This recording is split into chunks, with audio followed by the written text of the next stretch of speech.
If you own an Acedeck NYX Z1, or anything with matrix trucks for that matter, and the red bushings are too tight but the white ones are too loose, I got a pro tip for you today.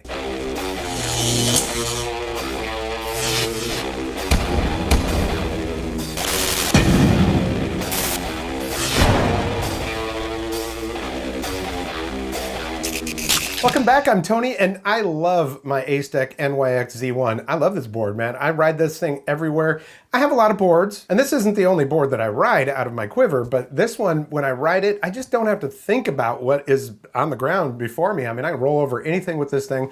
I took this thing all the way through the Nags Head Woods Road out here on the Outer Banks, which is, it can be pretty treacherous, and it was about 3 miles of off-road. Never once did I ever feel insecure or anything like that, but my problem has always been that the red bushings are just a little bit too hard and the white ones are a little bit too soft. So that's what comes with the Acedeck. Well, my buddy Greg Massenberg from NC Eastgate told me, dude, you got to try out the orange bushings, which they're actually called shock blocks, from a company called MBS. You know, the funny thing is though, I remember back when I first tried to change out these shock blocks or bushings, I was searching for the Acedeck NYX Z1 and I could not find one video on how to do it. And I was like, oh man. So I figured, why not? Since I'm going to be swapping them out, let's make a video and maybe it'll be helpful to somebody. So let's do that. We'll take a ride and we'll wrap it all up. All right, I've got my trusty bag of tools and accessories for this board. Yeah, I tend to keep all of my stuff in, you just pick one bag for everything. That way I don't, lose it or anything gets all mixed up. So the number 4 is what we're gonna be using on these bolts over here. First thing we're gonna do is take off the wheels. And of course you've got this special tool. It's aluminum CNC'd. Do that. So you've got that bolt and that bolt right there, and this is the number 4 from the package, so we're just going to take that out. I'm going to back it up. I can see that this is already popped out a little bit here, so that's probably far enough. You see it right there? So what you want to do is get that out of there. Sometimes they're a little bit more stuck than others. This one's in there pretty good. So what you can do is push the truck over a little bit, because you still got pressure on this side. As a matter of fact, I'm going to go ahead and loosen this one up. There we go. There we go. And that is the old shock block.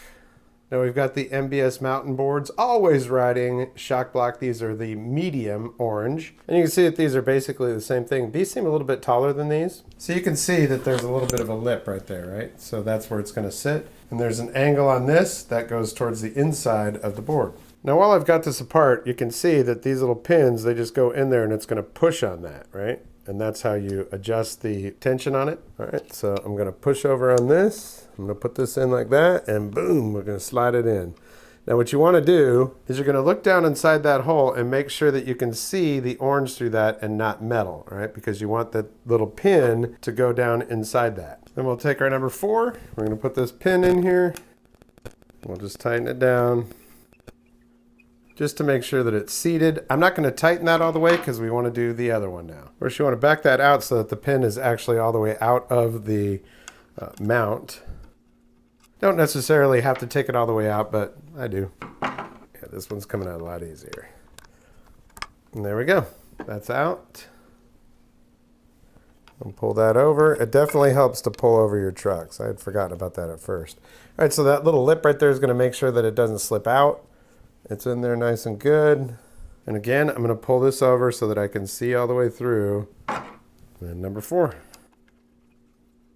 I'm just putting these in here for safekeeping, but it is kind of interesting that these seem a little bit taller, but they fit just perfectly. Now I'm going to go ahead and tighten this, and what I want to do is watch this plate right here. As this plate starts to push down, that's when I want to start backing back up a little bit. So I want that plate to come in contact with the actual truck, with the hanger. Take a look, and as you can see, it has started to go down. So let's go ahead and back it off a little bit. All right, so there we go. Now, of course, I can adjust it further for little micro adjustments and stuff, but that's basically how it's done. Man, I gotta say already, that's a lot squishier. Hopefully that'll be what I want. I didn't really love the white ones. The red ones are a little bit too, I couldn't turn very well. I'm only putting them on the front because I want it for turning. I want stability on the back, so I'm leaving the reds back there. Well, I can tell you that I'm definitely going to have a lot better turning radius because they're already much more pliable. So I'm liking that quite a bit. All right, well, let's go ahead and try her out.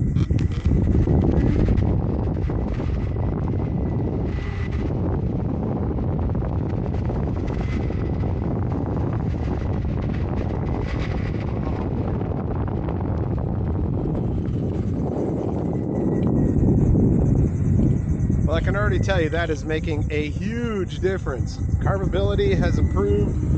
I thought the white were just too soft, so that's working for me, man. Oh, yes.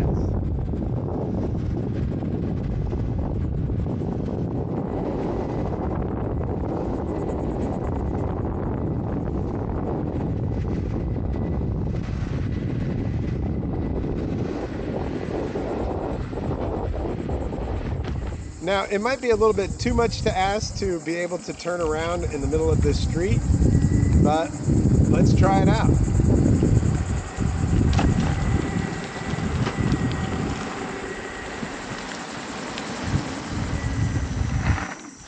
Yep, still can't do that, but then again, this board was never really meant for that, so I'm okay with that. I just make sure that I have a nice wide enough place to turn. Yeah, because one of the things with those reds, you just could not turn all the way around, even in a cul-de-sac sometimes. It was tight, you know? So let's go up to this cul-de-sac and check it out. We're just gonna ease into this cul-de-sac here and see how well we can turn around. I mean, yes, it's a cul-de-sac, but with the reds in here, I could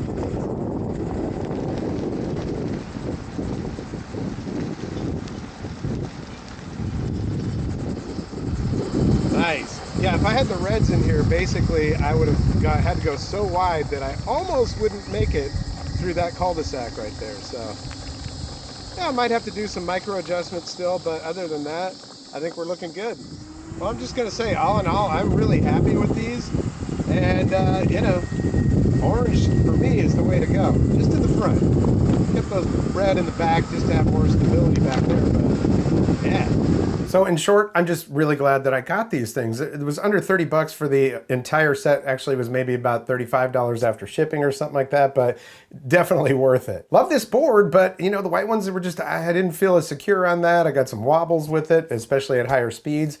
With the red, it was just too strong, you know, they were too stiff. I left the red ones in the back because I want to have the stability where the motors are, but I wanted to be able to, you know, be able to turn the board a little bit more, and these have definitely done the trick, so I'm really stoked about it. And as you see, it's really easy. When I first looked at it, I was like, I don't know what to do with these trucks, so I figured why not make the video so you could check it out. I'll put a link down in the description for Acedeck's website. They actually have a new version of the NYX Z1 coming out. I also have a coupon code that you can use if you're looking at getting one of those boards, and then I'll put a link down there for MBS in case you're interested in getting some of these shock blocks or bushings. And I want to thank you so much for your support here in the channel. It's been around since 2013. I've done many things on this channel, but over the last couple of years, I've gotten really into electric skateboards, bikes, scooters.